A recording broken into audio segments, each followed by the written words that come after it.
ఏ వ్యక్తి అయినా నీ దృష్టికి బలహీనురాలుగా కనబడితే, ఎవరైనా వారు పాపంలో ఉంటే, చెడులో పడి అసహ్యమైన కార్యాలు చేస్తే, వారు మంచివారై ఒకప్పుడు మంచి జీవితాన్ని జీవిస్తుంటే, ఒకవేళ ఇప్పుడు పడిపోయిన స్థితిలో ఉంటే వారి గురించి నువ్వేం చేయాలి?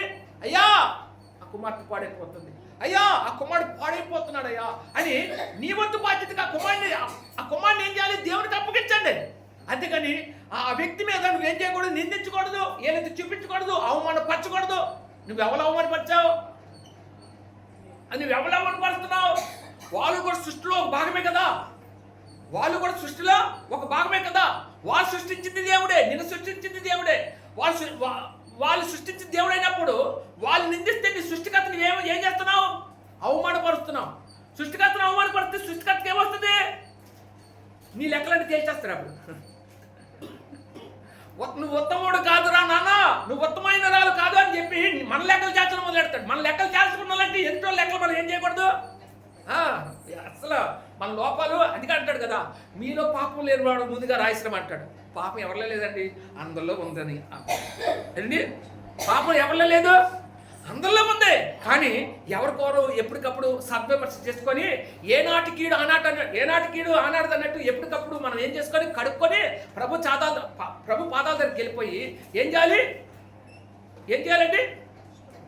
ప్రాధేయపడుతూ గోజాడుతూ ఎప్పటికప్పుడు మనం పరిశీలన చేసుకుంటూ ప్రభుని హెచ్చిస్తూ ఆయన మాత్రమే ఏం చేయాలి? సద్విమర్శ చేసుకుంటూ ఆయన కొనియాడుతూ మనము పాపాత్మని ఎప్పటికప్పుడు మంచి ఒప్పుకోలు కలిగిన జీవితం, ఆత్మీయ జీవితం కలిగి ఉండాలనే విషయాన్ని ఇక్కడ పరిశుద్ధాత్మ దేవునితో మాట్లాడుతూ ఉన్నాడు. స్తోత్రం. హల్లెలూయా, హల్లెలూయా. దేవుడు చాలా గొప్పవాడే. ఆయన ఎంత గొప్పవాడంటే తన ప్రజల ఎడల బాధ్యత కలిగి నడుచుకుంటాడు అనమాట. అంతేకాదు తన ప్రజలు శ్రమలో ఉన్నప్పుడు వాళ్ళు విడిపించేవాడుగా ఉన్నాడు. అన్ని వేళలా తన ప్రజలకు తోడే ఉన్నాడు. వారి పట్ల గొప్ప కార్యాలు, అద్భుత కార్యాలు, ఆశ్చర్య కార్యాలు, సూచక్రియ మహత్కార్యాలు చేసేవాడు ఎవరండి? దేవుడు. దేవుని స్తోత్రం. హల్లెలూయా. ఎవరి పట్ల? దేవుని పట్ల. దేవుని స్తోత్రం. హల్లెలూయా. దేవుడు మనకు తండ్రిగా ఉండాలంటే, దేవుడు మనకు తండ్రిగా ఉండాలంటే ఎలా తండ్రి అవుతాడు? ఇక్కడ దేవుడికి తండ్రికి ఒక వ్యత్యాసం ఉంది అన్నమాట. దేవునికి తండ్రికి ఒక వ్యత్యాసం ఉంది. ఒకవేళ దేవుడు తండ్రిగా మారాలంటే ఏం చేయాలి? ఈ తండ్రి అనే దాంట్లో ఎక్కువ ఎఫెక్షన్ ఉంటుందా? దేవుడు అన్న దాంట్లో ఎక్కువ ఎఫెక్షన్ ఉంటుందా? ఏంటి చెప్పాలి మీరే. తండ్రికి దేవుడికున్న వ్యత్యాసం చెప్పాలి. ఇప్పుడు దేవుడు అంటే అందరికీ ప్రజలకు అక్కడ పిల్లలకి అవకాశం లేదు. ప్రజలందరికీ ఆయన ఒక దేవుడిగా ఉన్నాడు అన్నమాట. ఏంటి? ప్రతి ఒక్కరి పట్ల ఆయన దేవుడిగా తను చేయవలసింది ఏదైతే ఉందో ప్రతి కార్యము అందరికీ యోగ్యంగా చేసుకొచ్చేదే దేవుడు. అయితే మరి నీకొక్కడికే చేసేవాడు ఎవరు? అది తండ్రి మాత్రమే చేస్తాడు. తండ్రిలో ఏముంటుంది? కుమారుడికి తండ్రికి మంచి బాండింగ్ ఉంటుంది. ఏంటి? ఆ ఎఫెక్షన్ ఉంటుంది. ఆ ఎఫెక్షన్ ఏం చేయాలి? మనం సంపాదించుకోవాలి. ఎప్పుడు దేవుడు తండ్రిగా మారుతాడు? ఎప్పుడు దేవుడు తండ్రిగా మారుతాడు? చూడండి, ఒక మాట చెప్తాను. యోహాను సువార్త 1వ అధ్యాయము. ఆయన తండ్రిగా మారాలంటే ముందు మనం ఏం చేయాలని దాని గురించి ఒక మాట చెప్తాను. చూడండి, యోహాను సువార్త తీయండి, 1వ అధ్యాయము 12వ వచనం. తనని అందరూ అంగీకరించిన వారందరికీ అనగా తన నామమందు విశ్వాసం ఉంచిన వారికి దేవుని పిల్లలగుటకు ఆయన అధికారము అనుగ్రహించును. దేవుని స్తోత్రం. హల్లెలూయా. ఎవరైతే ఆయన మీద విశ్వాసం ఇస్తారో, ఎవరైతే ఆయన అంగీకరిస్తారో, అంగీకరించి విశ్వసించిన ప్రతి ఒక్కరికట్ట దేవుడి పిల్లలగుటకు ఆయన అధికారం ఇవ్వబడుతుందట, అధికారం అనుగ్రహించబడుతుందట. అయితే మనం ఏం చేయాలండి? దేవుని అంగీకరించాలి మొదటిదంటే. రెండోది ఏం చేయాలి? ఆయన మీద అపారమైన విశ్వాసం కలిగి ఉండాలి. ఇందాక మొట్టమొదటి చెప్పాను, ఆవుగంజ అంత విశ్వాసం ఉంటే పిగిలించి పడిపోద్దని చెప్పి. అసలు విశ్వాసం అనేది దేవుడి ప్రజలకి అసలు మనం ఎవరు చెప్పాలి? ఇంకా బాగా చెప్పచ్చు. ఇంకా విశ్వాసము బిలీవర్స్ కదా, మన విశ్వాసమే కదా. మరి మనలో విశ్వాసం లేకపోతే మన పేరు తగ్గట్టు ఆ పేరు మనకి పెట్టుకోవడంలో అర్థం ఉంటుందా? మనం ఎవరమో విశ్వాసము కదా. ఎవరికి విశ్వాసము? దేవుడికి విశ్వాసము. ఎవరైతే విశ్వాసముతో ఎవరు దేవుని గురించి ఆయన మీద అపారమైన విశ్వాసం కలిగి ఉంటారో అటువంటి వారందరూ కూడా దేవుని పిల్లలు అనుకుంటూ అధికారం ఇవ్వబడదట. అధికారం అంటే మన పిల్లలమైతే ఆయన ఎవరు? ఆయన మనకు తండ్రి. దీని స్తోత్రం హల్లెలూయా. మనం పిల్లలమైతే ఆయన ఎవరండి? ఆయన మనకు తండ్రి అవుతాడు. అంతేనా బాబు? అర్థమవుతుందా తమ్ముడు? ఏయ్ నాన్న అర్థమవుతుందా? దీని స్తోత్రం చెప్పు హల్లెలూయా. ఇక్కడ తండ్రి అనే దానికి ఒక చిన్న మాట ఒకరు అమ్మ ఆలకించండి. ఇప్పుడు తండ్రిలో ఉన్న గుడ్ క్వాలిటీస్ చెప్తానండి. ఏంటి? తండ్రి ఏం చేస్తాడు? హెచ్చరిస్తాడు, కోపగిస్తాడు, బుద్ధి చెప్తాడు, ప్రేమిస్తాడు, దగ్గర తీసుకుంటాడు, పిల్లలకు కావాల్సిన సమస్తము బాధ్యత కలిగి సమస్తం ఏ సమయానికి ఏది ఇవ్వాలో అది అందిస్తూనే ఉంటాడు. ఎవరు? తండ్రి. ఎందుకంటే తండ్రి ఎంత కోప్పడినా ఎంత తిట్టినా ఏంటి మనకి ఇది కావాలన్నప్పుడు ఇది కావాలి అన్నప్పుడు అది కావాలన్న దాని గురించి ఎంత తిడతాడు, తిట్టి మళ్ళీ ఎక్కడైతే మన నా పిల్లలు బాధపడతారని చెప్పి మళ్ళీ ఏం చేస్తాడు? దేనైతే వద్దన్నాడో వద్దన్న దాన్ని తెచ్చి మనకి ఇస్తుంటాడు. ఇదేంటిది? తండ్రి మన పట్ల చూపించిన కన్సర్న్ ఏంటి? ప్రేమ. ఆ ప్రేమ అది తండ్రిలో నుంచి మనకు వస్తుంది. దేవుని స్తోత్రం హల్లెలూయా. ఎందుకంటే దాన్ని వదిలిపోవడానికి ఏమో అవకాశం లేదు. నన్ను తినేస్తాడు, వదిలించుకోవాలనుకోవడానికి ఏమీ లేదు. ఎందుకంటే ఆ తండ్రి ప్రేమ ఆ వాత్సల్యత ఏం చేస్తుందండి? ఆ కుమారుడు పట్ల ఏడుస్తూ ఉండలేడు. ఏంటి? ఏడుస్తూ ఉండలేడు. అలాగని ఏదైనా వద్దంటే కోప్పడతాడు. ఇవన్నీ ఉంటాయండి తండ్రిలోని. ఏది లేకుండా ఉండదు. దేవుని స్తోత్రం హల్లెలూయా. గట్టిగా హల్లెలూయా.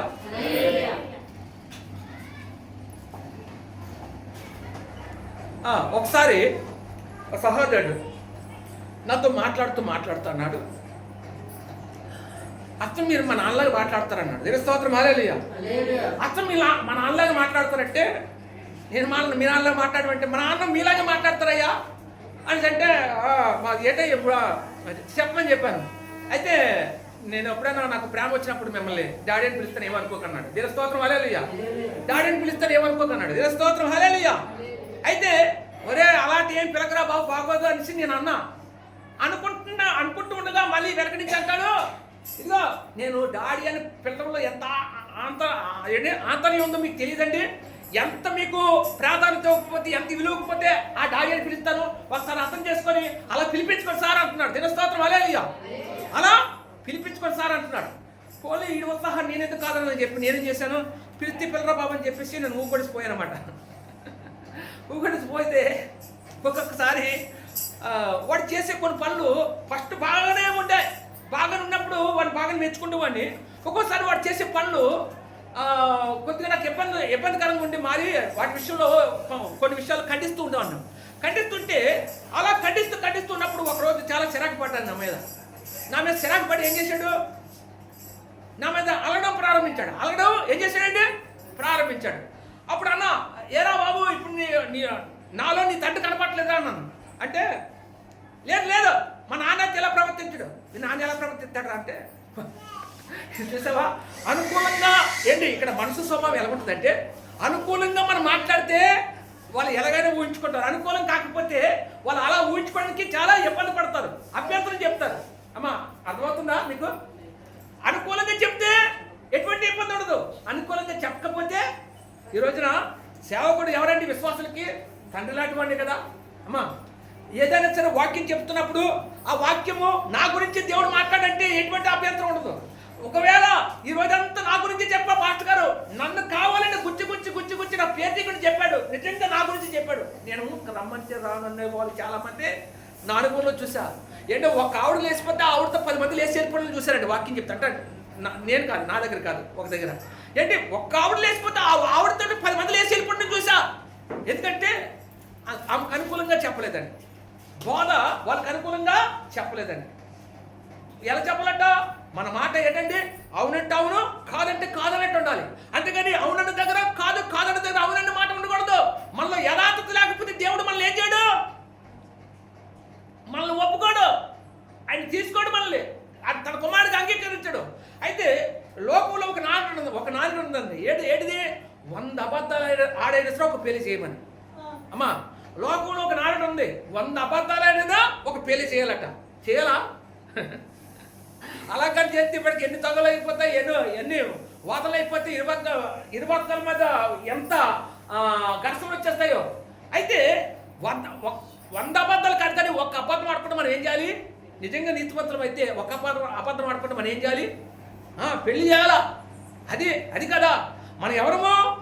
మన దేవుడు నీతిమంతుడు, పరిశుద్ధుడు. మనం కూడా తన నీతిని, తన పరిశుద్ధతని మనం కూడా ఏం చేసుకోవాలి?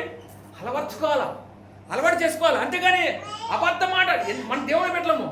సమాజం దృష్టిలో మనం ఏం చేయాలి? ఏం నేర్పాలి సమాజానికి? వీరు నిజంగా దేవుని బిడ్డలు రా, వీరి నోటి నుంచి నీతే తప్ప అబద్ధమైన మాటకు అవకాశం లేదు, వీళ్ళు యథార్థవంతులని సాక్ష్యం ఇవ్వాలి. ఎవరు? లోకం. అంతేనా బాబు? ఇవ్వాలి వద్దా? అలా ఇవ్వాలంటే నీలో ఏముండాలి? యథార్థమైన మాటలకు అవకాశం ఉండాలి తప్ప కానీ మాయ మాటలకు నీలో అవకాశం ఉండకూడదు. లేదు దాన్ని కాదని దాన్ని లేదని చెప్పకూడదు. మోసపు మాటలకు అవకాశం ఉండకూడదు. అవకాశం వస్తే, అవకాశం ఉన్నప్పుడు ఒకలా మాట్లాడే, అవకాశం లేనప్పుడు ఒకలాగా మాట్లాడే వారిగా కాదు. అవకాశం ఉన్నా లేకపోతే ఒకే రీతిగా మాట్లాడి ఒకే స్టాండ్ తీసుకున్న వాడే నీతిమంతుడు. దీని స్తోత్రం. హల్లెలూయా. నీతికి నిర్వచనం ఏంటి? అసలు నీతికి నిర్వచనం ఏంటండి? నీతిమంతుడని ఎలా తెలుస్తారు? నీతిమంతుడికి అసలు నీతి అనే దానికి నిర్వచనం ఏంటి? కష్టమో నష్టమో ఒకసారి మాటించాడు అనుకో, మాట మీద నిలబడిపోయిన వాడే, ఎవరైతే నిలబడతాడో వాడే నీతిమంతుడు. ఈ లోపల మాట ఇచ్చిన తర్వాత వీడికి నష్టమే వచ్చిందనుకో, అవతలడికి ఇస్తానని మాటకి ఇవ్వలేకపోయాడు అనుకో, ఇవ్వలేకపోతే నాలో నీతి లేదంటే కదా. నాలో నీతి ఎప్పుడు ఉంటుంది? నా కష్టం ఉన్నా సరే నా కష్టాన్ని కూడా పక్కన పెట్టి ఇస్తానన్న మాటకి కట్టుబడే, మాటకి నిలబడి వాడే నీతిమంతుడు. దేవుని స్తోత్రం. హల్లెలూయా. నీ దేవుడు నీతిమంతుడు. మన దేవుడు నీతిమంతుడు. నిన్ను కన్నాడు, తన స్వరక్తం ఇచ్చి నిన్ను కొనుక్కున్నాడు. ఆయన విలువైన రక్తంతో నేనేం చేశాడు? మనందరం కొనబడి వారిమే. అందు గురించి మనం ఆయన ఎంత నీతిమంతుడో, ఎంత విలువ గలవాడని దాన్ని నువ్వు తెలుసుకొని ఏం చేయాలి? ఆయన కోసం బ్రతికే విషయంలో నువ్వు నీతిగా బ్రతకడం నేర్చుకోవాలి తప్ప కానీ అన్యాయస్తుడిగా, దుర్మార్గుడిగా మనం బ్రతికితే మనంత దారుభాగులు మనమే. ఆయన దృష్టిలో మనం ఎంత మాత్రం ఆయన ఏమంటే, నేను కుమారుని కదంటే అక్రమం చేయవలరా నా యొక్క నుంచి తొలగిపోండి అని చెప్పిన దాక్షిణ్యంగా ఏం చేస్తాడు? నెట్టేస్తాడు. సిగ్గుమాల ముఖంతో ఎంత బతికి దేవుడు నమ్ముకొని కూడా ఈ మాటలు నేను పడాలని చెప్పి ఇలా తలదించుకొని రావాల్సిందే నీ పని. అందుగురించి ఎప్పుడు కూడా ఏం చెప్పకూడదు? ఏ విషయమైనా సరే, ఎంత మందిలో ఉన్నా సరే, నువ్వు ఏదైనా ఒక పొరపాటు చేస్తే ఒప్పేసుకో పర్లేదు. నువ్వు ఏదైనా సరే ఒక మంచి పని చేయి, దాన్ని ఒప్పేసుకో పర్లేదు. ఎవరైనా నిలదీస్తే మాటకు మాట సమాధానం చెప్తే అక్కడ వాదన ఎక్కువ అవుతుందంటే మౌనంగా ఉండిపో పర్లేదు. అంతేగాని నువ్వేం చేయకూడదు? నిన్ను హెచ్చరించుకోవడానికి ఎదుటి వాళ్ళు నువ్వేం చెడ్డ చేయాల్సిన పని లేదు. నీ నీతి ఎప్పుడైనా నేను కాపాడుతుంది. దీని స్తోత్రం. హల్లెలూయా. గట్టిగా హల్లెలూయా.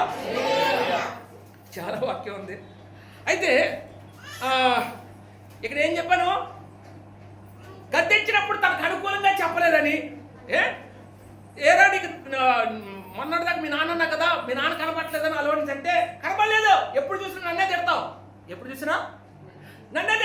అందు గురించి మా నాన్న కనపట్లేదు. ఒకప్పుడు మీరు ఒకలాగుంటే ఇప్పుడు మారిపోయారు అంటున్నాడు. దేవుని స్తోత్రం. హల్లెలూయా. ఎవరు? ఒకప్పుడు మీరు బాగానే ఉన్నారు, ఇప్పుడు మాట్లాడితే నన్ను తిడుతున్నారంటే నీ ప్రవర్తన బాగోకి నేను తిడతాం. విశ్వాసులారా, మీ ప్రవర్తన బాగోకపోతే మేము తిడుతుంటాం. ఎందుకంటే నీ ప్రవర్తన మార్పు చెంది మీ మీద మాకు ప్రేమ లేక కాదు. అలా తిడితేనే కానీ వీళ్ళు సరిచేయబడరు, దేవుడికి దగ్గరగా రాలేరు సమీపంగా. అలా రావాలంటే వీళ్ళు ఎప్పటికప్పుడు వీళ్ళు ఇక్కడ తప్పులు వీళ్ళ దృష్టికి తేవాలనే ఉద్దేశంతో ఏం చేస్తాము? దేవుడి ప్రేమతో ఏం చేస్తాము? ఒకసారి గద్దిస్తుంటాం. అక్కడ అంటాడు కదా, ఏమంటే సామెతలు 3:12 చూస్తే, తండ్రి తనకిష్టమైన కుమారుని గద్దించును అంటాడు. చదువుకో ఒకసారి. తండ్రి తనకిష్టమైన కుమారుని, సామెతలు 3:12. ఇష్టమైన కుమారుని గద్దించిన రీతిగా యెహోవా తాను ప్రేమించిన వారిని గద్దించిన. దేవుని స్తోత్రం. హల్లెలూయా. ఏం చేస్తాడట? ఏం చేస్తాడట? దేవుడు తనకిష్టమైన కుమారుని ఏం చేస్తాడట? తండ్రి తనకిష్టమైన కుమారుని ఏం చేస్తాడట? గద్దిస్తాడట. గద్దించి ఏం చేస్తాడు? గద్దించి తండ్రి తనకిష్టమైన కుమారుని గద్దించిన రీతిగా యెహోవా తను ప్రేమించే వారిని గద్దించును. ఎవరైతే దేవుడు బాగా ఎక్కువగా ప్రేమిస్తాడో వాళ్ళు మాత్రమే గద్దిస్తాడట. గద్దింపుకి మనం ఏం చేయాలి? లోబడి పిల్లలుగా ఉండాలా? లోబడే పిల్లలుగా ఉండాలా?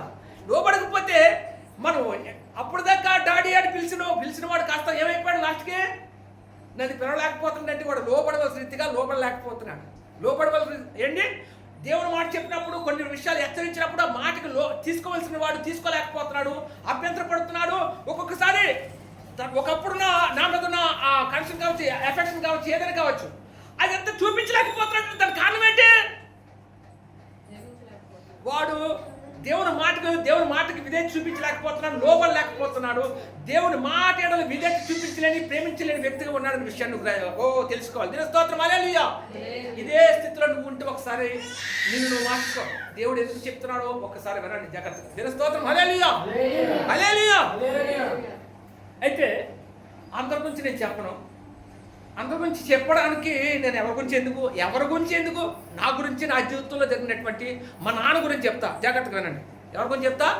మా నాన్న గురించి చెప్తా, జాగ్రత్తగా వినండి. మా నాన్న అంటే చాలా భయం పిల్లలుగా.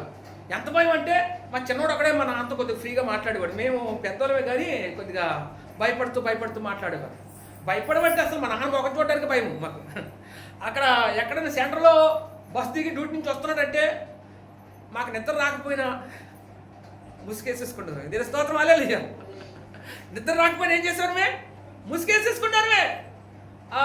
వచ్చేటప్పటికి అందరూ కనపడాలి. ఏ ఒక్కరు కనపడకపోయినా ముందు మా అమ్మకి అయిపోయేది. మా అమ్మగారికి ఏమంటే ముందు పనిష్మెంట్ అంతా ముందు మా అమ్మకి అయిపోయింది. దీని స్తోత్రం, హల్లెలూయా. మా అమ్మగారికి అయిపోయిన తర్వాత అందరూ కనపడాలి. వచ్చినట్టు అందరూ కనపడాలి. అయితే ఎప్పుడైనా లేక డ్యూటీకి వెళ్ళకుండా కానీ ఇంటి దగ్గర ఉన్నాడు అనుకో, ఏ సండే పూటైనా మమ్మల్ని నీళ్ళ దాకా నిలబడినిచ్చాడు కాదు. ఎందుకంటే ఇది తెచ్చన్నాడు, అది కానీ మేము సరిగ్గా చేస్తే పర్లేదు. ఆ పని చేయకపోతే మమ్మల్ని ఎప్పటికప్పుడు తిడుతూ ఉండేవాడు. అయితే అడుగుకునేవారు, నాయన డ్యూటీకి వెళ్ళిపోతే మహానుభావుడు మాకు బాగుంటుంది, అనవసరంగా ఇంటి దగ్గర వచ్చాము చాలా అంటే ఒక అనిపిస్తుంది. ఎప్పుడైనా సరే తెల్లవారుజాను మాకు లేపితే ఇంకా భయం. ఎంత భయం అంటే తెల్లవారుజాను మమ్మల్ని లేపితే మన ఆనమోకం చూడలేక కొద్దిగా అవుట్ సైడ్ వెళ్ళిపోయాం. ఇక్కడ మనం ఇప్పుడు అంటే బాత్రూమ్ ఉన్నాయి కానీ అవుట్ సైడ్ వెళ్ళిపోయి మా నాన్న మళ్ళీ డ్యూటీకి వెళ్ళేదాకా మళ్ళీ ఇంటికి వచ్చాను కాదు, అంత భయపడిపోయారు. దేని స్తోత్రం, హల్లెలూయా. అంటే ఒక తండ్రిగా పిల్లలకి ఎంత భయం ఉంటుంది అంటే మమ్మల్ని ఆ భయంలోనే పెంచుకొచ్చాడండి. దేని స్తోత్రం, హల్లెలూయా. ఎప్పుడు చెయ్యెత్తి దెబ్బ ఎప్పుడు మమ్మల్ని కొట్టలేదు కానీ దెబ్బలాడుతుంటే, గసలతోటే, లేకపోతే మాటల చేత మమ్మల్ని భయపెడుతూ మమ్మల్ని ఒక క్రమశిక్షణగా పెంచడానికి మా నాన్నగారు ఎంతో మాకు సహాయపడ్డారు. ఒకసారి నలుగురు అన్నం తింటున్నాం. అన్నం ముందులో పెట్టాడు. అన్నం ముందర పెట్టిన తర్వాత తిన్నప్పుడు మా అమ్మతో మాట్లాడుతున్నాడు అన్నమాట నా గురించి. చాలా పెద్దోడు అయ్యాడే, స్తోత్రం, హల్లెలూయా అని చెప్పి మాట్లాడుతూనే నా గురించి నేను చేసిన బట్టి ఎవరైనా కొట్టే విషయంలో కాదు, తిట్టే విషయంలో కాదు, అలా మరి ఏం చేసినా సరే కొన్ని విషయాలు నా గురించి ప్రతిదాన్ని వివరించి చెప్పేసరికి ఈ గుండెగా కాస్త ఇక్కడికి వచ్చేస్తుంది మోకాల దగ్గర. అలా దిగిపోతుంది తప్ప నేను తలెత్తుకోలేకపోతే మా నాన్న వైపు పెట్టాలని. ఇప్పుడు ఒకవేళ చూసి నేను అలా చేయలేదన్నా అక్కడ కంచం తట్ట నా మొక్క మీద బాధేస్తాడు. ఎందుకంటే మా నాన్నంత అంత భయం. కానీ ఎప్పుడు నన్ను కొట్టలేదు అనుకోండి. అంటే ఆ టైంలోని అంత భయం ఉండేది. అలా భయపడుతూ మమ్మల్ని ఇలాగ ఈ రోజున. అయితే మా నాన్న గురించి ఒక మాట చెప్పాలండి. ఇంత కోపము, ఒకసారి ఆ కోపాన్ని కూడా మా మీద చూపిస్తుంటాడు మా నాన్నకి మేమంటే ప్రేమ లేదు నేను అనుకునేవాడిని. మా తమ్ముడాల సంగతి నాకు తెలియదు కానీ నేను అనుకునేవాడిని. అయితే ఒకరోజు ఏంటంటే నా మాటకి విలువ లేదని చెప్పి ఇంట్లోంచి పోయాను అన్నమాట. అలాగే ఎన్ని రోజులు? ఒక 3 రోజులు పోయాను. మొదటి రోజు వెళ్ళిపోతే సాయంత్రానికి అనవసరంగా వచ్చేసారనిపించింది. దీని స్తోత్రం, హల్లెలూయా. ఇప్పుడు వెళ్ళిపోతే బాగోదు, మళ్ళీ నా స్ట్రైక్ ఇడిపోతే మళ్ళీ బాగోదు అని చెప్పేసి రేపు వెళ్దాం అనుకున్నాను. రేపు వెళ్దాం అనుకుంటే వెళ్ళడానికి ఏ మార్గం లేక వెళ్ళి ఏ వంక చెప్పుకొని వెళ్ళాలి ఇంటికని చెప్పేసి అలా 2వ రోజు కూడా అలా ఉండిపోయాను. ఇంక 3వ రోజు ఏమనుకోనుకుంటే సిగ్గుదిలి ఏం పోదాం ఇంటికి వెళ్ళిపోదని చెప్పి మధ్యాహ్నం ఇంటికి వెళ్ళిపోయానండి. ఇంటికి వెళ్ళిపోవడానికి మా నాన్న అప్పటికే నేను లేనని చెప్పి మా అమ్మ బాగానే ఉంది కానీ మా నాన్నగారు ఏం చేశాడు, అప్పటికే 3 రోజులు బట్టి నా మీద మిగిలిపోయి 3 రోజులు ఏడ్చుకుంటూ అన్నం తినలేదు. అప్పటికి దీని స్తోత్రం, హల్లెలూయా. ఒక తండ్రి, నా తండ్రి కట్టాత్ముడు, ఎప్పుడు మమ్మల్ని తిడతాడు అనుకుంటున్నాం కానీ అతని ప్రేమ ఎప్పుడు కూడా మా మీద చూపించలేదు. ఎందుకు చూపించలేదు? చూపిస్తే నా పిల్లలు ఎక్కడ చెడిపోతారండి భయం. చూపిస్తే నా ప్రేమను బట్టి నా పిల్లలు ఎక్కడ చెడిపోతారని భయం. అని ఎప్పుడూ ఆ ప్రేమను ఎవరు కూడా ఏ తండ్రి చూపించడు. ఏంటి భయంతోటే క్రమాన్ని నేర్పిస్తాడు. భయంతోటే సకల బుద్ధులన్నింటినీ లోకంలో ఎలా బ్రతకాలో ప్రతిదాన్ని కూడా ఏంటి తన యొక్క అనుభవాల ద్వారా ఆయన ఇది చేయమని చెప్తాడు. ఎందుకు చేయమని చెప్తాడు? అది మనకు చేత కాదు, అయినా చేయమని చెప్తాడు. సరిగా చేయకపోతే 10 సార్లు చెప్పాడు నా పని, నువ్వు చేస్తావు, చేయకపోతే ఒక తీసేస్తాను అన్నవాడు. అలా చేయించి మేము విసిగిపోతున్నా సరే మమ్మల్ని విడిచిపెట్టేవాడు కాదు. అలా చేయించి ఆ క్రమంలో మాకు అలాగ మమ్మల్ని ఇలాగ పెంచుకొచ్చాడు. దీని స్తోత్రం హల్లెలూయా. అయితే నా మీద ప్రేమ లేదనుకునేవాడిని. ఒకరోజు ఆ 3 రోజులు మా నాన్న చిన్నపిల్లలు అయిపోయి ఏడ్చుకొని ఇంకా అప్పటికి ఏమీ తినలేదు, 3 రోజులు ఏమీ తినలేదట.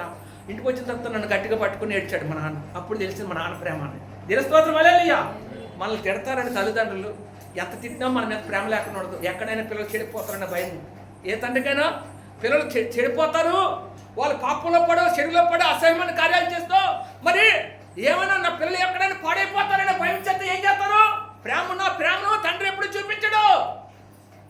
ఏ తండ్రి చూపించాడు? అప్పటికి నాకు 20-25 సంవత్సరాల లోపు ఉంటుందండి. ఎప్పుడు ఆ టైంలో నేను మంచి అవకాశం ఉన్నప్పుడు. అయితే అలా జరిగింది. దేవుని స్తోత్రం హల్లెలూయా. ఇక్కడ మీరు గమనించాలి ఏంటి, మరి బైబిల్ గ్రంథంలో అలాంటి తండ్రి ఎవరు ఉన్నారా? ఉన్నారమ్మా? యోహాను సువార్త లోకాసు వార్త అనుకుంటా. లోకాసు వార్త 15 అధ్యాయం తీయండి. లోకాసు వార్త 15 అధ్యాయము.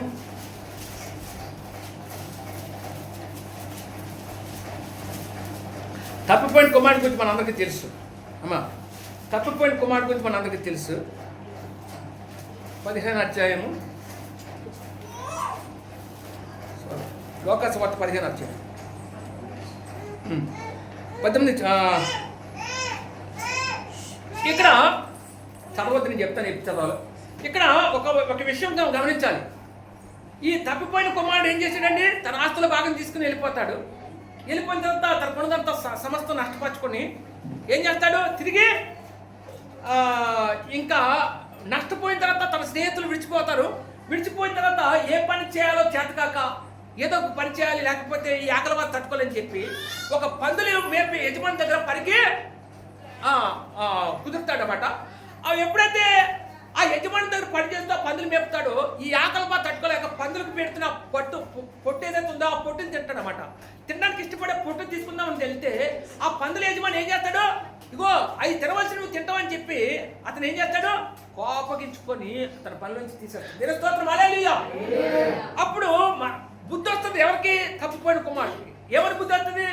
నా తండ్రి దగ్గర అనేక మంది పనివారు ఉన్నారు, వాళ్ళకి 3 పూట్ల ఆహారం దొరుకుతుంది, నేనైతే ఇక్కడ పస్తులుడి చచ్చిపోతున్నానే అని చెప్పి ఇదిగో వెంబడి తన మనసు మార్చుకొని ఏం చేస్తాడు? తండ్రి దగ్గర పోతే ఆ పనివాళ్ళు ఒక పనివాడిగా నా తండ్రి నేను చేర్చుకుంటే చాలు అని చెప్పి నా తండ్రిని బతిలాడుకుందామని చెప్పి వెళ్ళిపోతాడు అన్నమాట. ఎక్కడికి వెళ్ళిపోతాడు అమ్మా?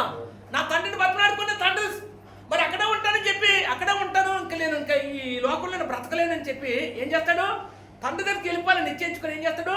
తండ్రి ఇంటికి తిరిగి వస్తాడు. ఎక్కడో వెలుపల ఏంటి? తండ్రి ఇంటికి వెలుపల ఎక్కడో ఉంటాడండి. ఎక్కడ ఉంటే అంతమంది పనివాళ్ళు ఉంటారు, పనివాళ్ళు కింద మేళ తిరుగుతుంటారు, కానీ ఎవడు కూడా గుర్తించరు. తండ్రి ఒక్కడే గుర్తిస్తాడు. ఏంటి? తండ్రి ఒక్కడే గుర్తిస్తాడు. చెదిరిపోయిన మొత్తాన్ని తండ్రి అక్కడే గుర్తించగలడు. ఏంటి? మారు పడిపోయి అసలు చూడడానికి అసలు వీడు నిజంగా ఎవడా అని ఎవరు గుర్తించదు, కానీ నేను గుర్తించేవాడు నీ తండ్రి మాత్రమే. ఏంటి? తండ్రికే బాధ ఉంటుంది. 100 గొర్రెలు ఉన్నా అందులో ఒక గొర్రె తప్పుపోయిన గొర్రె గురించే ప్రతి ఒక్క ఆత్మీయ తండ్రి ఏం చేస్తాడు? ఆ తప్పుపోయిన గొర్రె గురించి ఎక్కువ బాధపడిపోతుంటాడు. అరే మిగతా 99 గొర్రెలు ఉన్నప్పటికీ కూడా వాటి మీద ఉన్న ఆ ఫీలు రాకుండా పోయినటువంటి ఆ వారం రాకుండా పోయినటువంటి ఆ విశ్వాసం మీదే ఆ కన్సర్న్ చూపిస్తాడు. ఎందుకు చూపిస్తాడు? అయ్యో నా కుమార్తె ఎందుకు రాలేదు, ఎప్పుడు వచ్చేది కదా రెగ్యులర్గా, నా కుమారుడు ఈ వారం ఎందుకు రాలేదు, ఎప్పుడు వచ్చేవాడు కదా రెగ్యులర్గా అని చెప్పి ఆ వ్యక్తి మీద ఉంటుంది మనసంతా. ఆ వ్యక్తి మీద ఏంటి? ఆ వ్యక్తి మీద ఉంటుంది మనసంతా. ఎందుకుంటుంది? ఏంటి? 100 గొర్రెలు ఉన్నప్పటికీ కూడా 99 గొర్రెలు రక్షించబడినప్పటికీ ఒక్క గొర్రె నశించిపోయినా ఆ నశించిపోతున్న ఆ గొర్రె మీదే ఉంటుందట. ఎవరికి? కాపరికి. దీని స్తోత్రం హల్లెలూయా. ఎందుకు రాలేదు, ఏ కారణం చేత రాలేదని చెప్పి చూసావా? ఇది ఎవరిది ఉపమానం? యేసు ప్రభువు వారు చెప్పిన ఉపమానమే. ప్రియమైన వాళ్ళారా, అందుకనే ప్రతి వారము మీరేం చేయాలి? రావాలా. ఎవరు ఎందుకు ఆ బాధ్యత ఎందుకుంటుంది? నీ ఆత్మీయ తండ్రికి ఆ బాధ్యత, రెస్పాన్సిబిలిటీ ఎందుకుంటుంది తెలుసా? ఆ గొర్రెని ఏంటి రక్షణలకు నడిపించి తన చేతులతో బాప్తిస్మిచ్చి దేవుని దగ్గరికి చేర్చాలనే ఉద్దేశంతో ఆ సంఘంలో ఆ బిడ్డ చేర్చుకోవడానికి మరి ఈ సేవకు కారణమయ్యాడు. కాబట్టి బాధ్యతతో మంచి శ్రేష్టమైన బలవర్ధకమైన ఆహారం, దేవుడి వాక్యమైన ఆహారం చేత మిమ్మల్ని బలపరుస్తూ ఆదరించి వచ్చాడు. కాబట్టి ఆ బలమైన గొర్రె, నేను సాక్కున్న గొర్రె, ప్రేమ తప్పించుకున్న గొర్రె తప్పిపోయి ఈ వారం రాలేకపోయిందే అని ఆ రాలేని గొర్రె మీద ఉండిపోతుంది. ఎక్కడున్నా సరే ఆ రాలేనినా అమ్మా, ఆ రాలేని గొర్రె మీదే ఉండిపోతుంది. ఎందుకు ఉండిపోతుంది? తన చేతులతో ఆ గొర్రెని ఏం చేస్తాడు? మొదటి నుంచి సాక్కుని వచ్చాడు కాబట్టి ఆ కాపరి. దేవుని స్తోత్రం, హల్లెలూయా, హల్లెలూయా. ప్రియమైన వాళ్ళారా, దేవుని స్తోత్రం, హల్లెలూయా.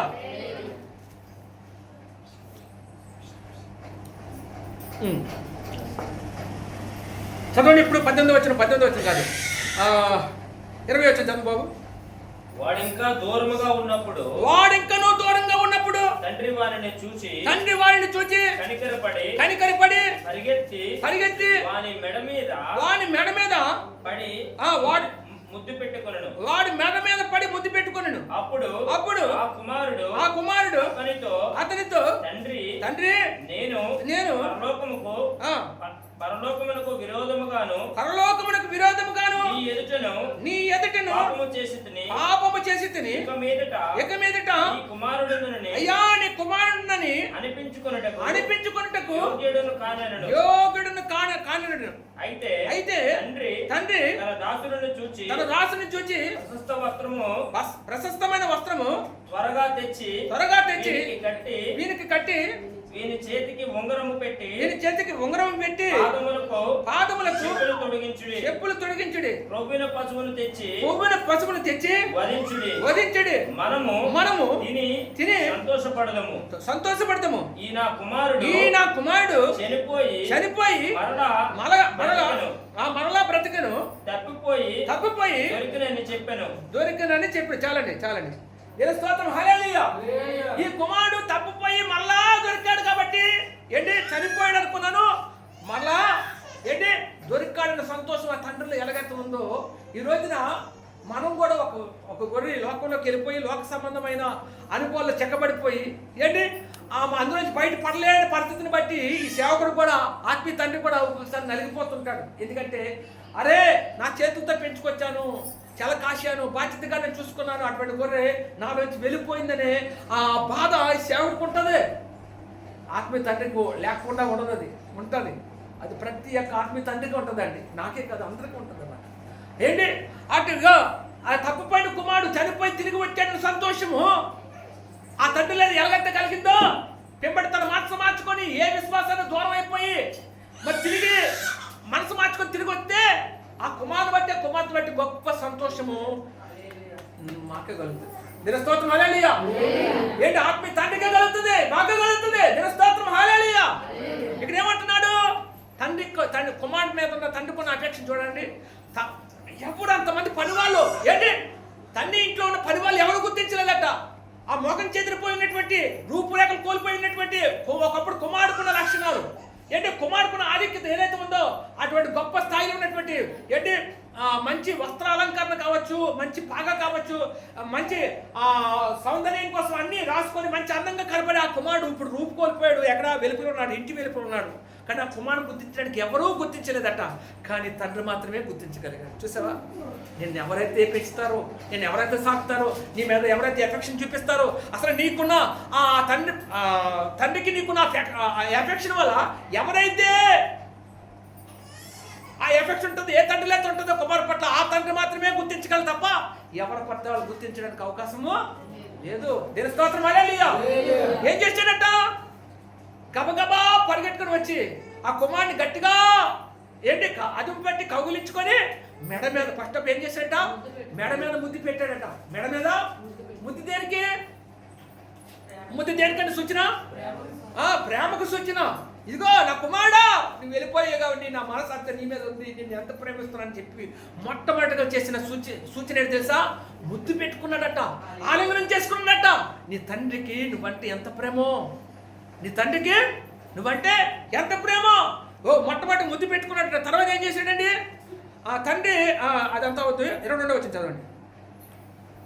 అయితే తండ్రి తన దాసుల నుంచి వచ్చి ప్రశస్తమైన వస్త్రం త్వరగా తెచ్చి వీడికి కట్టి వీడి చేతికి ఉంగరం పెట్టి పాదములకు చెప్పులు తొడిగించి కొవ్విన పశువును తెచ్చి వధించి మనం తిని సంతోషపడుతాము రండి అని చెప్పి చెప్తాడు. దేని స్తోత్రం హల్లెలూయా.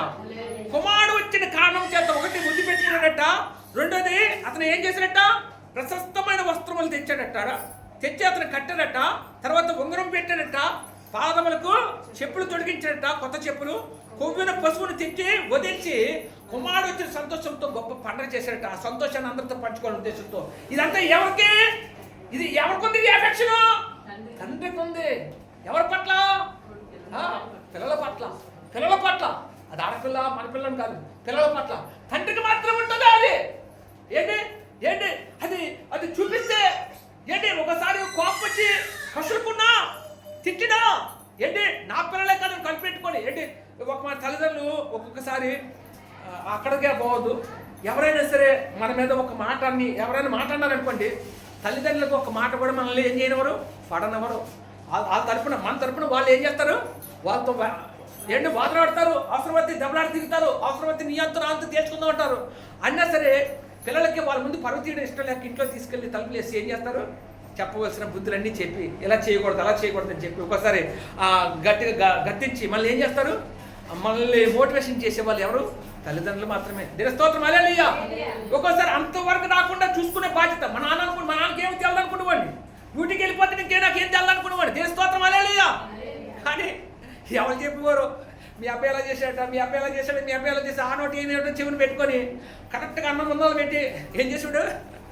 మనోడు పెద్దోడు అయ్యాడే అని మీ అమ్మతో మాట్లాడేసరికి నాకు ఏమైపోయింది? నా ఫీజులు ఎగిరిపోతుండేది. దేని స్తోత్రం హల్లెలూయా. కంచం మీద నుంచి లేకపోయాడు, కంచంలో బుర్రడేసి కనీసం తలపైకి చూడడానికి కూడా భయపడిపోయాడిని.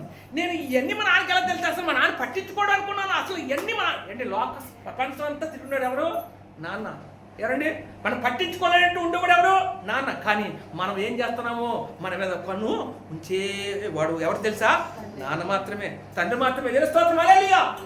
ఎంత ప్రపంచం తిరిగినా అమ్మకేం తెలీదు. అమ్మ ప్రేమించడమే, ఆదరించడమే తెలుసు, దగ్గర తీసుకోవడం తెలుసు. కానీ నాన్నకు మాత్రం ఏం తెలుసు? మన మీద కన్ను వేయలేనట్టు ఉంటాడు. అసలు నేను ఎలాగున్నాను, నా ప్రవర్తన ఎలా ఉందో సమస్తం చూసి ఎరిగేవాడు ఎవరు? నాన్న మాత్రమే. ఎవరండి? ఎవరండి? నాన్నే. అనుకున్నాం మా నాన్నకేం తెలుసు, నన్ను ఎంత చూడలేదు కదా, నేను చేసే పనులు ఎవరికి కనపడవు కదా అనుకునేవాడిని. మా నాన్న అన్ని చూస్తూ చూస్తూ చూస్తూ చూస్తూ ఒకసారి 4 మడత పెట్టి కొట్టడానికి వచ్చేసేవాడు. ఒకసారి కొట్టేవాడు కాదండి. అంటే ఒక్కసారి అంటే మనం చేసే కొన్ని పనులు బట్టి అంటే నాన్న ఇలాగే ఉంటాడు. ప్రేమ లేదని చెప్పలేము, ప్రేమ ఉంటుంది కానీ అది బయటికి చూపించడు. అది నాన్న, అది నాన్న అండి. అమ్మ అర్థమవుతుందా? అర్థమవుతుంది లేదా బాబు? అర్థమవుతుందా? ఏమిటి ఇంకా ఒక సబ్జెక్ట్ ఉంది, చెప్పడానికి టైం లేదు, వీలైతే ఒకసారి చెప్తాను. అయితే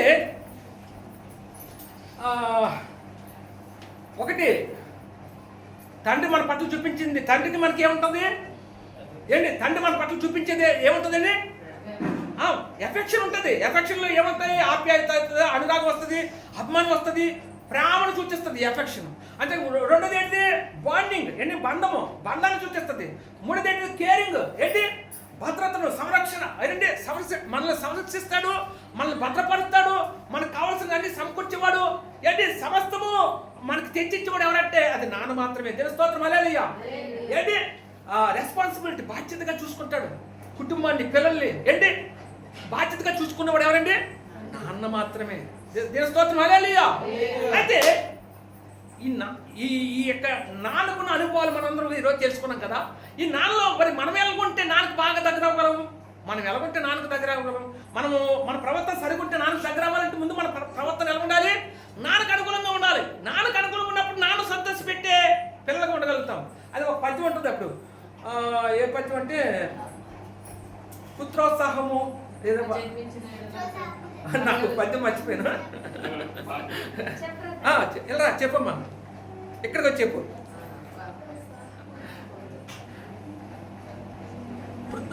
చెప్పమ్మా.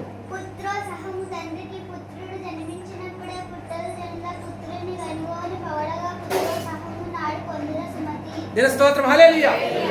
చాలు చాలు చాలు చాలు ఏంటి పుత్రుడు జన్మించినట్టట ఏంటి ఆ తండ్రికి సంతోషం కాదు కానీ ఎవరైనా ఆ పుత్రుడి గురించి ఆ కుమారుడు గురించి ఎదిగిన తర్వాత ఎవరైనా కొనియాడితే ఆ తండ్రికి అంత ఇంత సంతోషం కాదని ఆ యొక్క ఆ పద్యం యొక్క భావం అన్నమాట. దీని స్తోత్రం హల్లెలూయా.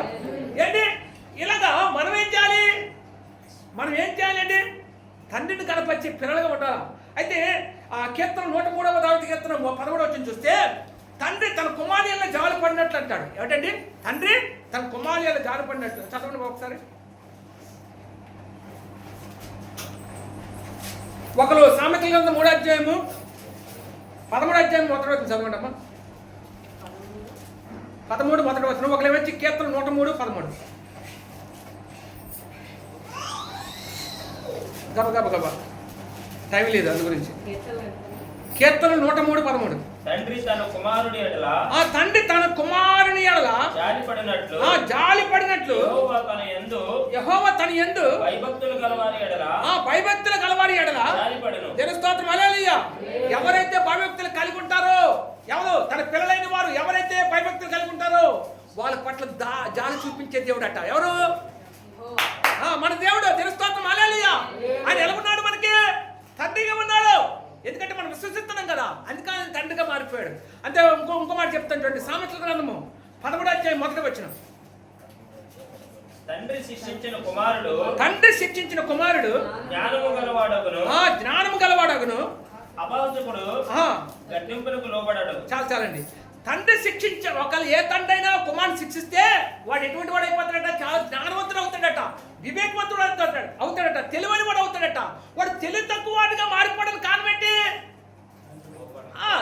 తండ్రి గద్దించకపోతే, ఆ తండ్రి మాటకు ఆ కుమారుడు లోబడకపోయినప్పుడు కానీ, లేకపోతే తండ్రి గద్దించకపోయినప్పుడు కానీ, మొక్క వంగనిది మోనే వంగనా అంటాడు ఒక దగ్గర. ఏంటి ఒక నాన్న ఉంది. మనం మొక్కగా ఉన్నప్పుడు వాళ్ళు వంచాలి, ఎదిగిపోయిన తర్వాత వాళ్ళు వంచుతామంటే వాళ్ళు లోపడరు. అందుగురించి మొక్కగా ఉన్నప్పుడు మనం ఏం చేయాలి? వంచాలి. వాళ్ళకి ఎప్పటికప్పుడు ఏం చేయాలి? వంచకపోతే ఆ పెద్ద అయిన తర్వాత మనకేమైపోతారు? వాళ్ళే మనకు గుదిబండలా మారిపోతారు, మేకలా మారిపోతారు, ముళ్ళలా మారిపోతారు, మనలే గుచ్చి పడుస్తారు. అందు గురించి చిన్నప్పుడే ఆ రెస్పాన్సిబిలిటీ వాళ్ళు ఆ భయం పిల్లల్లో పెట్టి మనం ఏం చేయాలి? వాళ్ళు పెంచుకు రావాలి. దేవుని స్తోత్రం హల్లెలూయా. హల్లెలూయా. ఏంటి తండ్రి శిక్షకు ఎప్పుడో ఏ తండ్రి అయితే ఏ కుమారుడు అయితే శిక్షిస్తాడో ఆ కుమారుడు అయితే చాలా జ్ఞానవంతుడు అవుతాడట, వివేకవంతుడు అవుతాడట, తెలివైన వాడు అవుతాడట. మరి తెలివి తక్కువ వాడుగా మారిపోవడానికి కారణం ఏంటి? తండ్రి యొక్క సహవాసం సరిగ్గా లేకపోవడము, తండ్రి పెంపకం సరిగ్గా లేకపోతే, తండ్రి ఎవరి జీవితంలో లేకపోతే ఆ కుమారుడు ఏమైపోతాడు? పాడైపోవడానికి అవకాశం ఉంది. దేవుని స్తోత్రం హల్లెలూయా. ఇంకో మాట చదవండి. మాలాకి గ్రంథం 1వ అధ్యాయం తీయండి. మాలాకి గ్రంథము 1వ అధ్యాయము.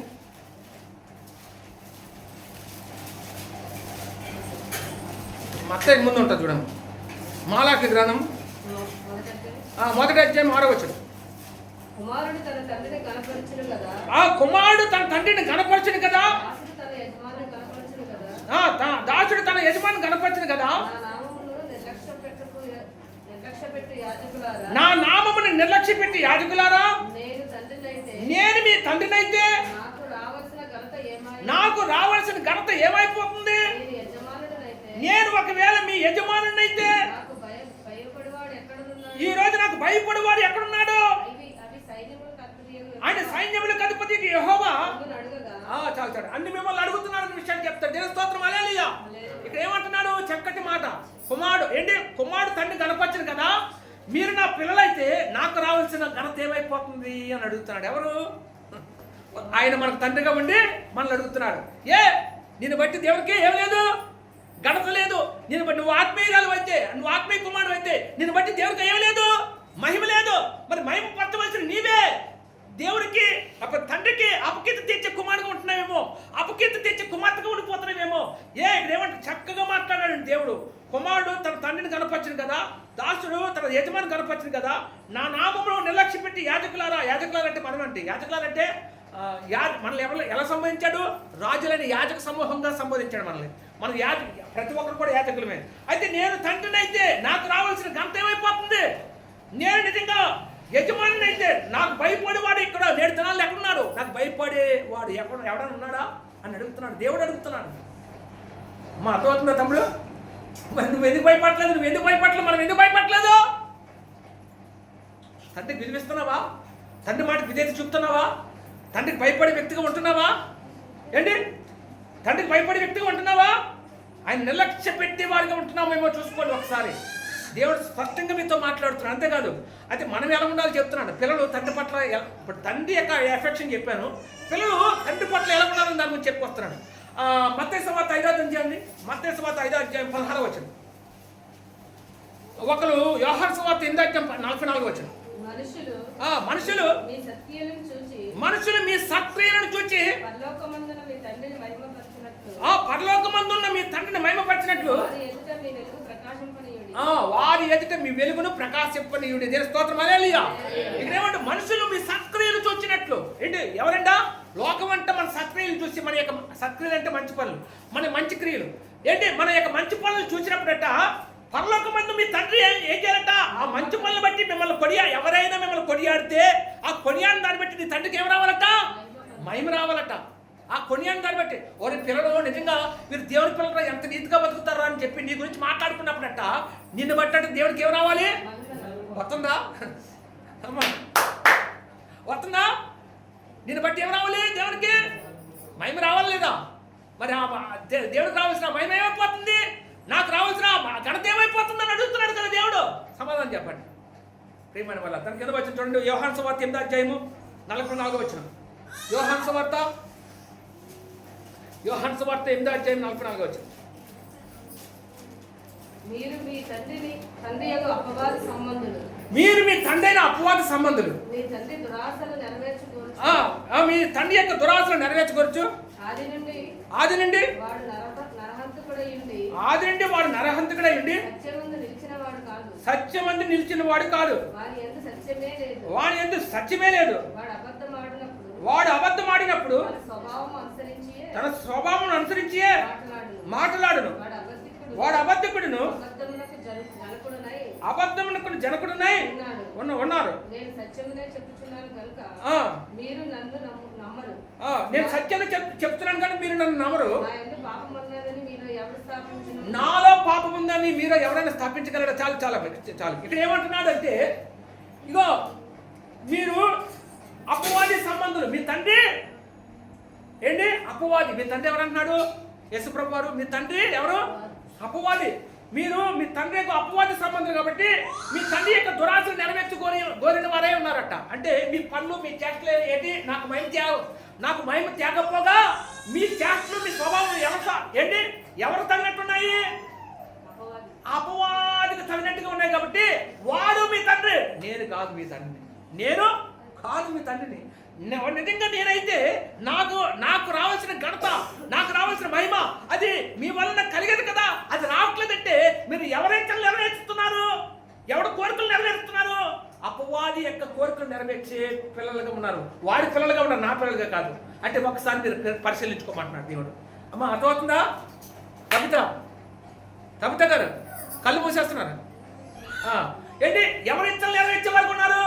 వాడి కోరికలు నెరవేర్చే వారికి మీరు ఉన్నారేమో. ఒకవేళ అలా ఉంటే మీరు ఎవరి సంబంధులు? నా సంబంధులు కాదు, అపవాది సంబంధులే. మీ యొక్క తండ్రి అబద్ధమునకు జనకుడు వాడు నరహంతకుడు వాడి ఇద్దరు నెరవేర్చే బిడ్డలుగా ఉన్నారు కాబట్టి మీరు నా సంబంధం కాదని అంత స్పష్టంగా దేవుడు మాట్లాడుతున్నాడు. దేవుని స్తోత్రం, హల్లెలూయా. మత్తయి సువార్త 5వ అధ్యాయం 44వ వచనం. 2 మాటలు చెప్పి ముగించాలనుకుంటున్నాను. మత్తయి సువార్త 5వ అధ్యాయం చేయండి.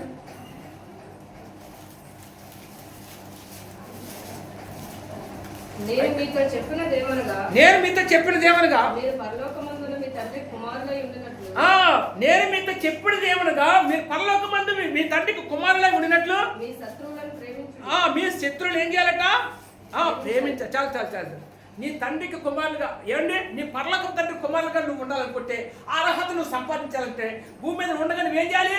ఎవడైతే శత్రువు అని భావిస్తున్నావో ఆ శత్రువుని ఏం చేసుకోవాలట? ప్రేమించమంటున్నాడు. ప్రేమించగలమా? పక్కనున్న సౌతితో మనం మాట్లాడము, లేకపోతే ఏమంటారు ఇరుగు పరుగు వాళ్ళతో, ఇంటి పక్క వాళ్ళతో మాట్లాడము. ఎందుకంటే వాళ్ళ మనకు బాగా శత్రువు.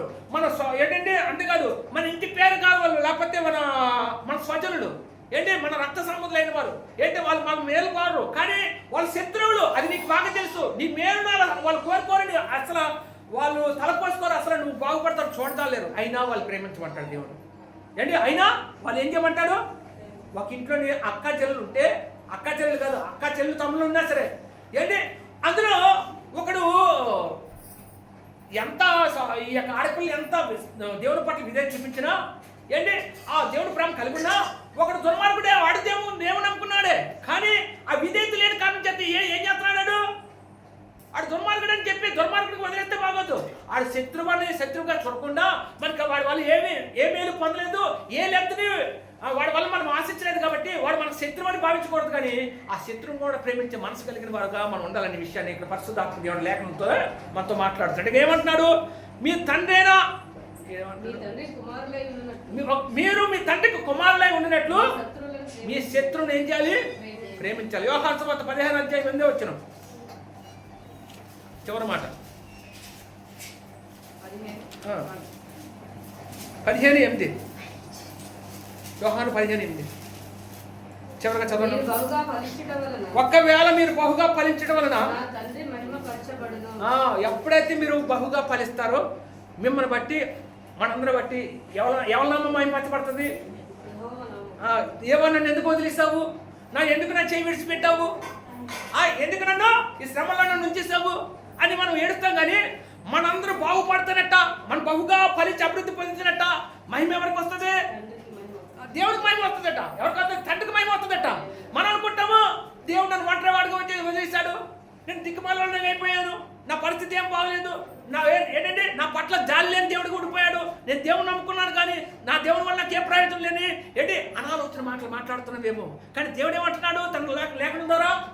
మీరు బహుగా ఫలించడం వలన నా తండ్రి మహిమపరచబడును. ఎవరికి మహిమ? ఎవరికి? ఆయనకే మహిమ వస్తుందట. ఆయన మహిమ వస్తుందంటే అవసరం వచ్చి నిన్ను ఫలించడానికి, నిన్ను జీవించడానికి ఏం చేస్తాడు? ఆయన వీలు చేసుకొని నేను జీవించడానికి మొదలు పెడతాడు. కానీ ఏ కారణం చేత నువ్వు పడిపోయావు అనుకో, ఆ పడిపోయిన కారణం దానివల్ల నష్టపోతే ఆయన బాధ్యత చేయకూడదు. ఆయన ఏం చేయకూడదు? ఆయన ఏమంటున్నాడు? నీ మేలు కోరేవాడు కానీ నీ కీడు కోరేవాడు కాదు. ఈ మాటను బట్టి మనం ఏమనుకుంటున్నావు? దేవుడు ఉంటే నా బ్రతికెలుగా అయ్యేదా అనుకుంటున్నాం. ఏంటి? దేవుడు ఉంటే నా బ్రతికెలుగా అయ్యేదా అనుకుంటున్నాం. యోహాను సువార్త 8:35 వచ్చింది. ఒక్క మాట చదివి నేను ఉంచాలనుకుంటున్నాను. యోహాను సువార్త 8వ అధ్యాయము 8వ అధ్యాయము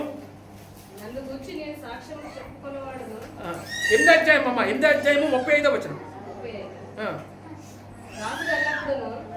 దాసుడు ఎల్లప్పుడూ ఇంట్లో నివాసం చేయుడు, కుమారుడు ఎల్లప్పుడూ నివాసం చేయను. కుమారుడు మిమ్మల్ని స్వతంత్రంగా చేసిన చాలు. ఇక్కడ ఏముంది? ఇక్కడ ఒక మాట చెప్తున్నాడండి. దాసుడు ఎల్లప్పుడూ ఇంట్లో నివాసం చేయడు, కుమారుడు ఎల్లప్పుడూ నివాసం చేయను అంటాడు. తెలుస్తాను అమ్మా. ఇక్కడ ఏంటంటే దాసుడు అంటే ఎవరు? దాసుడు అంటే ఎవరు? పనివాడు.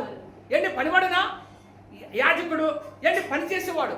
ఏంటి దాసుడు అంటే చేసేవాడు? పని చేసేవాడు. పనివాడికి కుమారుడికి ఏమైనా వ్యత్యాసం ఉందా? కుమారుడు దాసుడు అవ్వగలదా? దాసుడు కుమారుడు అవ్వగలదా? కానీ దాసుడి యొక్క అర్హత ఏంటి, కుమారుడు యొక్క ఆధిక్యత ఏంటి అని చెప్తున్నాడు. ఇక్కడ ఏమని చెప్తున్నాడు? దాసుడు ఎల్లప్పుడూ ఇంట్లో నివాసం చేయుడు, కుమారుడు ఎల్లప్పుడూ నివాసం చేయును అంటాడు. ఇంట్లో ఏంటి? ఇంట్లో నివసించడానికి కుమారుడికి తప్ప దాసుడికి అవకాశం ఉండదు. దాసుడు ఎప్పుడు ఎలా ఉంటాడు? ఇంటి వెలుపల ఉంటాడు. యజమాని ఏం పని చెప్తా పని చేయాలన్నట్టుంటాడు. నువ్వు దాసుడిగా ఉండాలనుకుంటున్నావా? ఆయన్ని తండ్రిగా అనుకొని ఆయనకు కుమారుడుగా ఉండాలనుకుంటున్నావా? ఆయన కుమారుడుగా ఉండకూడదు. ఎలా నువ్వేం చేయాలి? నువ్వేం చేయాలండి? దాసుడిగా కాదు, కుమారుడుగా ఉంటూనే ఆ స్వతంత్రత, దేవుడు చెప్పినటువంటి ప్రతి అనుభవం నువ్వు నేర్చుకొని కుమారుడు తగినట్టు ఎప్పుడైతే నువ్వు అటువంటి సత్క్రియలు కలిగి ఉంటావో నీ యొక్క సత్క్రియలు బట్టి ఏం చేస్తావు? కుమారుడుగా నువ్వు ఆయన ఇంటిలో ఆయనతో కలిసి ఉండడానికి దేవుడే అవకాశం కల్పిస్తాడు. ఒక తండ్రిగా దేవుడు అవకాశం కల్పించాలంటే నువ్వు దాసుడిగా ఉండాలనుకుంటున్నావా, కుమారుడుగా ఉండాలనుకో? ఇప్పుడు తెలుసుకోండి. అని కుమారుడుగా ఉండాలనుకుంటున్న దాని అయితే నువ్వేం చేయాలి? దేవుడు ఏ అనుభవం అయితే చెప్పాడు, పిల్లలు నా పిల్లలాగా నేను ఉండాలి, నీ పట్ల నేను చేశాను ఇటువంటి ఎఫెక్షన్ కావచ్చు. ఏ చూపించాడు? ఎఫెక్షన్, బాండింగ్, కేరింగ్, ఏంటి ఆప్యాయత, అనురాగము, అభిమానము, ప్రేమను ఇవన్నీ కనపరిచారు కదా. ఏంటి సంరక్షణ, భద్రత అన్నీ కూడా మీ పట్ల చూపించారు కదా. మరి ఇటువంటిది రెస్పాన్సిబిలిటీ అన్ని నేను మీ పట్ల చూపించినప్పుడు మీరు నా పట్ల ఎలా ఉండాలని దాని గురించి నేను చెప్పాను కదా. మరి నా పట్ల ఆ రకంగా నేను చెప్పిన దానికి తగినట్టు మీరు ఉన్నట్టయితే మీరు ఎక్కడ ఉంటారు? నాతో పాటు నా ఇంట్లో ఉంటాడు అంటున్నాడు దేవుడు. ఏంటి తండ్రి ఏమంటున్నాడు? నాతో కలిసి నా ఇంట్లో మీరు ఉంటారని చెప్తున్నాడు తండ్రి. మరి ఉండాలంటే మీకేం కావాలి అమ్మా? ఉండాలంటే మనకి ఏం కావాలని చెప్పాడు? ఏంటి? కుమారుడు తన తండ్రిని కనపరిచింది కదా. మీరు నా పిల్లలైతే నాకు రావాల్సిన ఘనత ఏమైపోతుందని అడుగుతున్నాడు. తండ్రి బాగుపోతున్నాడు. ఏంటి? తన ఆవేదన చెప్తున్నాడు. మీకు మీ సత్క్రియల వల్ల, మీ మంచి పనుల వల్ల నాకు రావాల్సిన మహిమ ఈ రోజున నేర్చుకున్నాను ఏమైపోతుంది? మీ వల్ల నాకు అది కలగట్లేదు. అందుకనే మీ జీవితాల్లో